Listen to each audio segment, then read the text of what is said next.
Hello, good morning student. तो student आज हम बात करने वाले हैं अपनी एक्सरसाइज 6.3 की, जो कि हमारे पास बड़ी आसान सी एक्सरसाइज है और बहुत छोटी सी एक्सरसाइज है। देखो, जिसके बीच में आपको क्या करना है कि ट्रायंगल्स आपके पास गिवन है, जिसके एंगल्स को आपने फाइंड आउट करना होता है। फर्स्ट ऑफ ऑल मैं आप लोग को बताना चाहता हूँ, वैसे तो आप लोगों को सभी जानते ही हैं कि sum of interior angle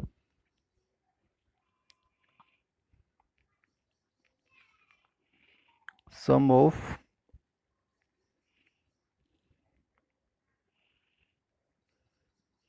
interior angle of a triangle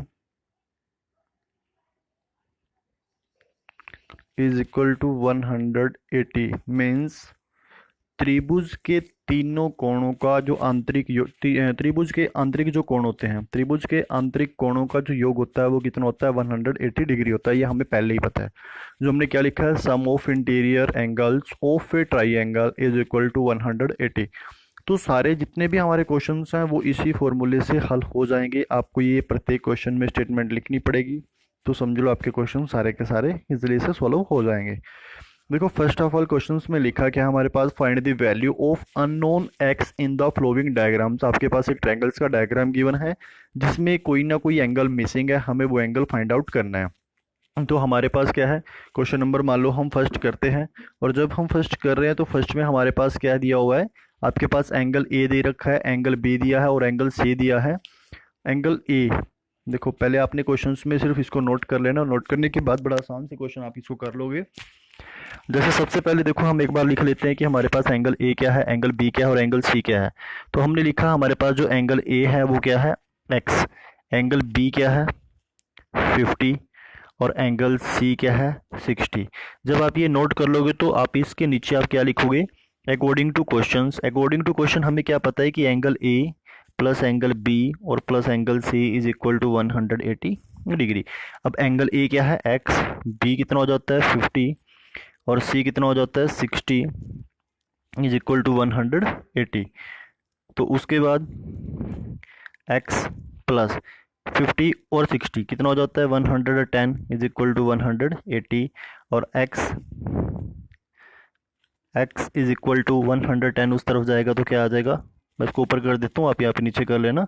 x is equal to 180 minus उधर जाएगा तो 110। और x की वैल्यू क्या आ जाती है आपके पास, 70। ये आपने इसके नीचे, यहाँ पे इसके नीचे लिख लेना है।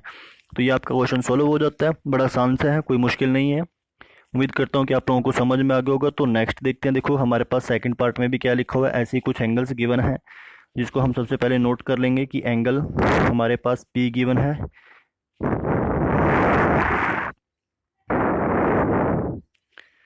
एंगल P में हमारे पास क्या है, देखो ये 90 डिग्री है आपके पास, क्योंकि राइट एंगल ट्रायंगल है तो यहाँ पे आपके पास 90 डिग्री बन रहा है, इसको ये हमारे पास लिखा हुआ है। उसके बाद एंगल R है, जो R हमारे पास गिवन है वो कौन सा है, X। फिर एंगल जो Q है वो क्या दिया हुआ है, 30 डिग्री। तो उसके बाद हम इसको आसानी से कर सकते हैं कि हम क्या लिखेंगे, according to questions.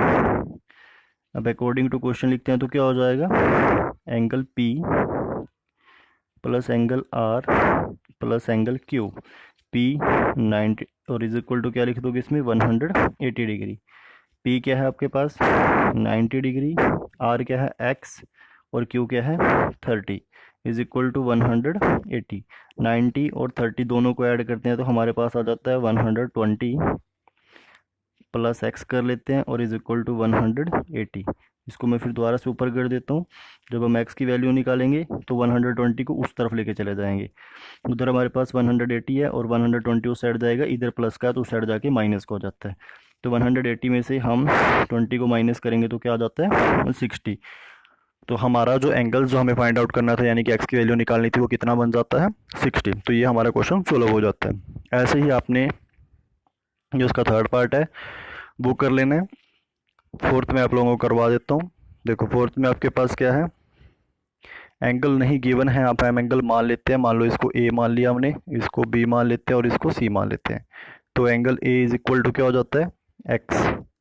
Angle B is equal to 50 degree और angle C is equal to also x. उसके बाद फिर वैसे ही करेंगे, अकॉर्डिंग टू क्वेश्चन में हमारे पास क्या हो जाता है, angle A plus angle B plus angle C is equal to 180 degree. उसके बाद एंगल ए हमारे पास क्या है x, एंगल बी क्या है 50 और एंगल सी क्या है x इज इक्वल टू 180।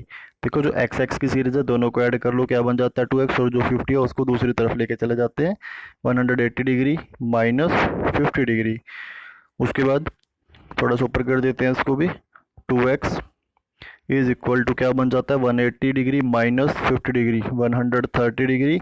जब x की वैल्यू निकालेंगे तो जो 2 इधर x के साथ मल्टीपल है उधर जाके डिवाइड में चला जाता है, और 100 जो आपके पास जो 130 था वो 2 पे कैंसिल होकर क्या आ जाता है 65। तो x की वैल्यू क्या आ जाती है 65।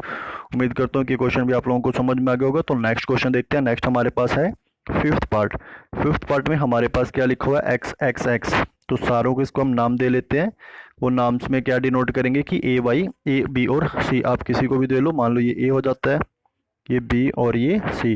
तो हमारे पास angle A is equal to x है, एंगल बी भी एक्स है और एंगल सी भी एक्स है। जब आप इस क्वेश्चन को आगे लिखोगे अकॉर्डिंग टू क्वेश्चन में क्या लिखोगे, angle A plus angle B plus angle C is equal to 180 degree.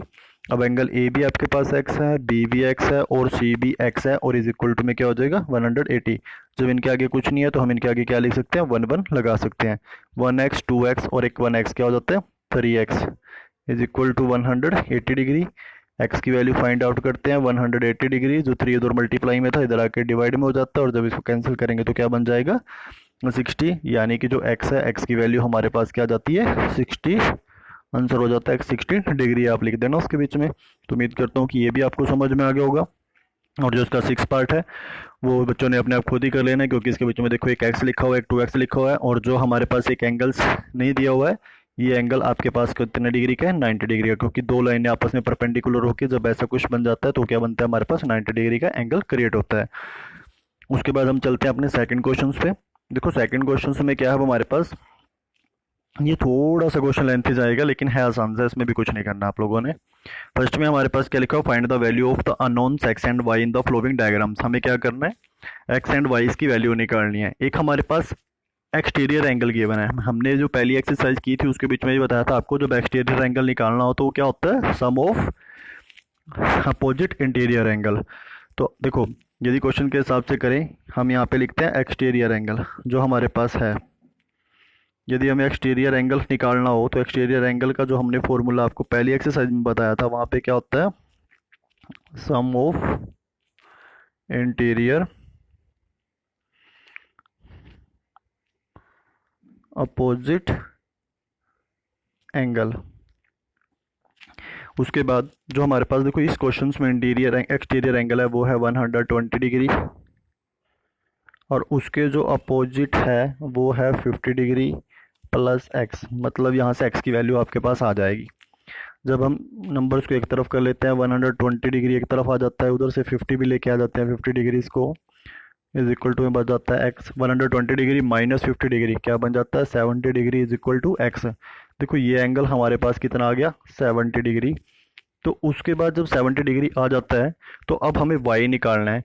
तो हम इसको कैसे निकालेंगे, sum of interior angle is equal to 180। Means हमें पता है कि जब हम तीनों एंगल्स का सम करते हैं तो किसके बराबर आता है 180 के। देखो हमारे पास 3 एंगल गिवन थे, वो कौन कौन से थे, angle X plus angle Y और एक 50 ही दिया हुआ था, इज इक्वल टू किसके होना चाहिए था 180 के। एक्स हमने फाइंड आउट कर लिया 70 आ गया, वाई नहीं है उसको एज इट इज लिख लेते हैं, उसके बाद 50 है और साथ में क्या आ गया 180। तो मेरे को लगता है कि आप लोग इसको आगे सॉल्व कर लोगे, तो सॉल्व करके जो इसका आंसर बनेगा वो निकाल लेना। मैं आपको बता देता हूँ कि y इज इक्वल टू आपके पास जो आंसर आएगा वो आएगा 60।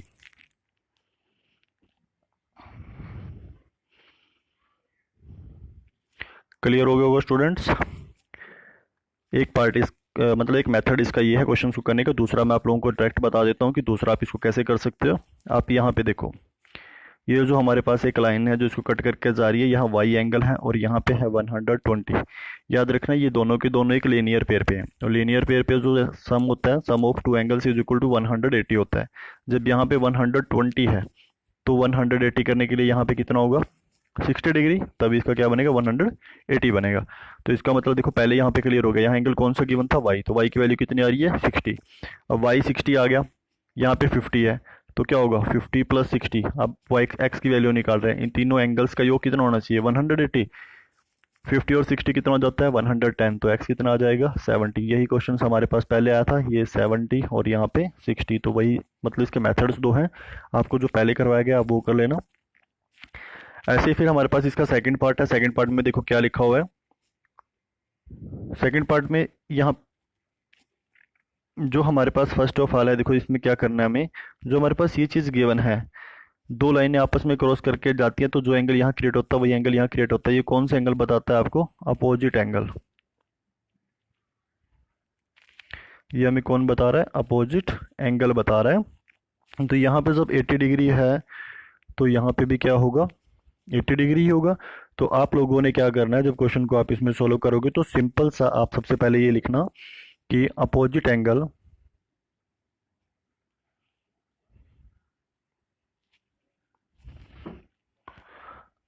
एंगल में आप लिखोगे angle y is equal to 80 degree. तो y तो हमारा यहीं से सोल्व आउट होकर आ जाता है, y is equal to 80 degree. उसके बाद हम अंदर जो ट्रायंगल्स के अंदर एंगल गिवन है उसके लिए निकाल लेते हैं। तो जो हमारे पास क्या हो जाता है, angle x plus angle y plus 50 degree is equal to 180 degree. Angle x हमारे पास गिवन नहीं है, हमें फाइंड आउट करना है, लेकिन हमने y को फाइंड आउट कर लिया 80 degree plus 50 degree is equal to 180 degree. अब angle x as it is आ जाएगा 80 और 50 130 degree is equal to 180 degree. जब एंगल x फाइंड आउट करोगे, इसको यहाँ पे देख लो एक बार इधर, तो एंगल x जब फाइंड आउट करोगे तो क्या हो जाएगा 180 डिग्री था, हम 130 को भी उस तरफ लेके चले जाते हैं, तो angle x is equal to क्या आ जाएगा 50 डिग्री। उम्मीद करता हूँ कि क्वेश्चन आपको समझ में आ गया होगा। और लास्ट जो पार्ट इसका बचा हुआ है, क्योंकि छोटी सी एक्सरसाइज है, इसके बीच में दो ही क्वेश्चन हैं, तो एक की थर्ड क्वेश्चन जो है मैं आप लोगों के लिए छोड़ देता हूँ, सिर्फ इसको आप लोगों को बता देता हूँ कि कैसे करना है। तो सबसे पहले आप इस क्वेश्चन के बीच में क्या करोगे, पहले ट्रायंगल जो इंटीरियर वाली आपने वो लेनी है। देखो हमें पता है कि sum of interior angle is equal to 180 होता है, तो आप क्या करोगे एंगल 50 एंगल x करो, y दियो है y करो, angle y degree plus 50 degree plus 60 degree is equal to क्या करोगे 180। यहाँ से आपके पास y की वैल्यू आ जाएगी, मैं बता देता हूँ आप लोगों को क्या आएगी, वो आपके पास आ जाएगा angle y is equal to 70 degree. आप उसको सोल्व करके देखना, मैं वैसे को डायरेक्ट बता रहा हूँ, यह कर ही देते हैं। चलो देख लो एक बार इसको, जब एंगल y लिखोगे तो प्लस 50 और 60 कितना हो जाता है 110 degree is equal to 180 degree. तो एंगल जब हम y निकालेंगे तो क्या करेंगे 180 डिग्री, उस साइड में जाके क्या हो जाएगा 110 डिग्री लेस के लिए। तो एंगल जो y है वो हमारे पास क्या आ जाता है 70 डिग्री। एंगल y तो आ जाता है 70 डिग्री। उसके बाद यदि हमें एंगल x निकालना हो तो देखो जो एक्सटीरियर एंगल है, अब इसको दो तरीके से आप लोग निकाल सकते हो। एक्सटीरियर एंगल क्या बताता है कि sum of the opposite angle, यानी कि एंगल जब x निकालना है आपको तो आप वहाँ पे क्या कर सकते हो 50 प्लस 60, तो एंगल x की वैल्यू क्या आ जाएगी आपके पास 110 डिग्री। एक मेथड तो ये है, सेकंड मेथड मैं साइड में बता देता हूँ। हमारे पास कुछ लाइन ऐसे हो रखी है, ये लाइन में यहाँ पे x एंगल है और यहाँ अंदर y एंगल है। हमने y एंगल को फाइंड आउट कर लिया, y एंगल जो हमारे पास आता है वो आया है 70 डिग्री। अभी हमने जो पीछे निकाला था, तो मैंने पहले ही बताया था ये एक लीनियर पेयर पे, और लीनियर पेयर पे जो दो एंगल होते हैं उन दोनों का सम क्या होना चाहिए 180 डिग्री। अब एंगल x आपको फाइंड आउट करना है, y आपने फाइंड आउट कर लिया, वो आपके पास कितना है 70 डिग्री। तो एंगल x कितना आ जाएगा 70 डिग्री, उस तरफ जाके माइनस कर देते हैं 180 डिग्री माइनस 110 डिग्री, तो angle x is equal to 70 degree. आप इसको दोनों मेथड में से कोई सा भी कर सकते हो, ये भी कर सकते हो और यहाँ से ये भी कर सकते हो। लेकिन जब आप ये मेथड लगा रहे होंगे तो आपको क्या करना पड़ेगा, इससे पहले लिखना पड़ेगा कि exterior angle is equal to sum of opposite interior angle. उम्मीद करता हूँ कि स्टूडेंट ये क्वेश्चन आपको समझ में आ गए होंगे। ये एक्सरसाइज आज इतनी ही थी, आज के लिए इतना ही। Thank you.